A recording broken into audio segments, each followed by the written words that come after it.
यशोदा जी दिल्ली से। राधे राधे महाराज जी। महाराज जी, आप कहते हैं कि जब बड़े बड़े ऋषि मुनियों के ध्यान में भी प्रभु सदा नहीं आते, तो हम जैसे ग्रस्त के जीवन में कैसे आ सकते हैं महाराज? यही यही आश्चर्य की बात है कि वो बड़े बड़ों के ध्यान में नहीं आते, लेकिन आगे जो पंक्ति लिखी है उसको ध्यान से सुनिए। मुनि मन ध्यान धरत नहीं पावत, करत विनोद संग बालक भट।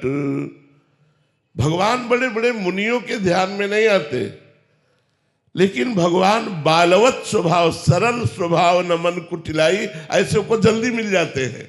जिनको अहम है कि मैं तपस्वी हूं, मैं जितेंद्री हूं, मैं योगी हूं, मैं मुनि हूं, भगवान उनके ध्यान में नहीं आते।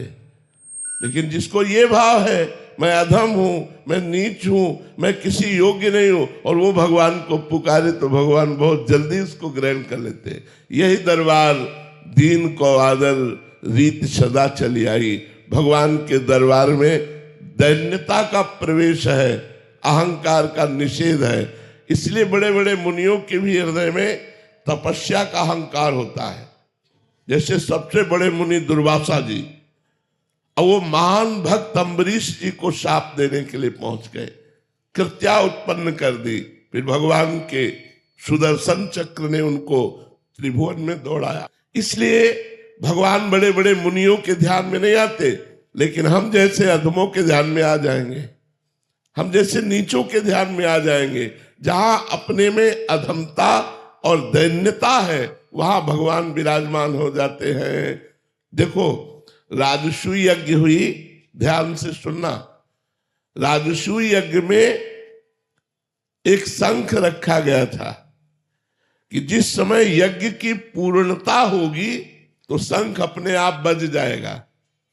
तो ब्रह्मा जी भी यज्ञ में थे, भगवान शंकर भी थे, बड़े बड़े ऋषि मुनि थे, सबने वहां भोग लगाया, लेकिन शंख नहीं बजा। तो युधिष्ठिर जी ने भगवान श्री कृष्ण से पूछा कि महाराज शंख नहीं बजा। तो उन्होंने कहा अभी यज्ञ पूर्ण नहीं हुआ, क्योंकि किसी अकिंचन महाभागवत ने प्रसाद नहीं पाया।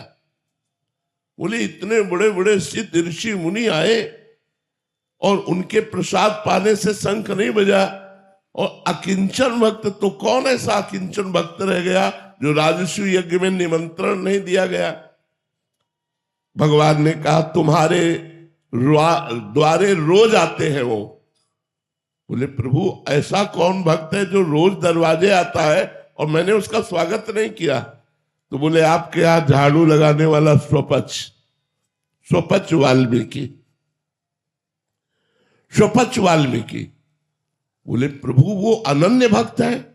बोले महान अनन्य भक्त है, और उनके हृदय में भक्ति का अभिमान भी नहीं है, और वो दैन्य है। अर्जुन और भीमसेन को भेजा, जाओ उनके घर और उनको निमंत्रण देके बुलाओ और रसोई तैयार करें द्रौपदी, और जब उनको सम्मान से पवाओगे तब यज्ञ पूर्ण होगा। तो स्वपच वाल्मीकि के यहां जब अर्जुन और भीम जी गए तो वो रो रहे थे भगवान का नाम जप करते हुए, हा कृष्ण हा कृष्ण।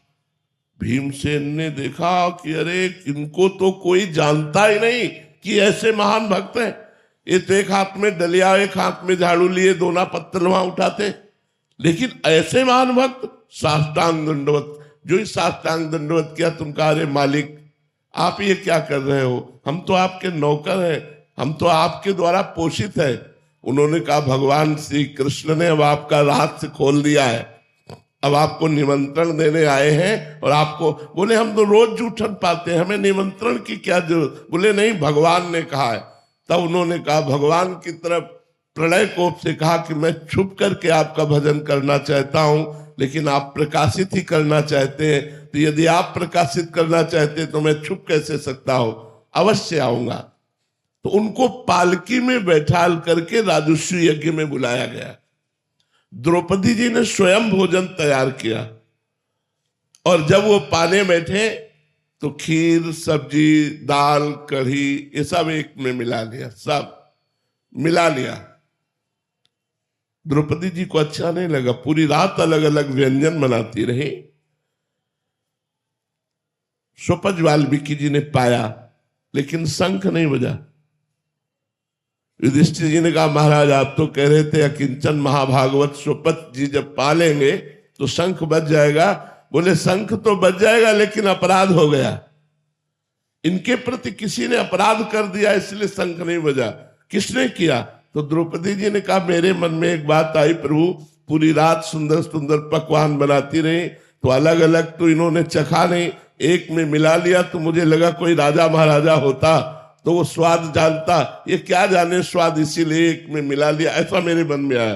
बोले तो वैष्णव अपराध बन गया, वैष्णव में दोष दृष्टि बन गई, इनके चरणों में प्रणाम करो। प्रणाम किया। भगवान ने कहा स्वपच वाल्मीकि जी से कि आपने ये सब एक में क्यों मिला लिया, अलग अलग स्वाद क्यों नहीं लिया? तो बोले प्रभु आप स्वाद लेने वाले तो आप हैं, हम तो प्रसाद पाते हैं और प्रसाद का स्वाद नहीं होता, इसीलिए हमने सब में मिला लिया कि प्रसाद तो चिदानंदमय होता है, मैं अलग अलग कढ़ी सब्जी का स्वाद ये तो आप लेते हैं, मैं तो प्रसाद पाने वाला हूं। जे ही द्रौपदी जी ने प्रणाम किया, बड़ी जोर से शंख गर्जना होने लगी, पूर्णता हो गई। तो हम ये बताना चाहते हैं कि जहां दैन्य है, जहां अकिंचनता है, जहां अहंकार नहीं है, वहां भगवान हृदय में प्रकाशित होते हैं। अगर अपनी तपस्या का भी अहंकार है तो चाहे जितना ध्यान लगा लो, भगवान ध्यान में आने वाले नहीं। बात यहाँ ये है। और अगर ऋषि मुनि संतों को भगवान ना मिलते हो तो वो जीते किसके सहारे हैं? उनका जीवन का मतलब क्या रह गया? मिलते हैं, लेकिन जब तक अहंकार होता है साधना का, तब तक भगवान ध्यान में नहीं आते।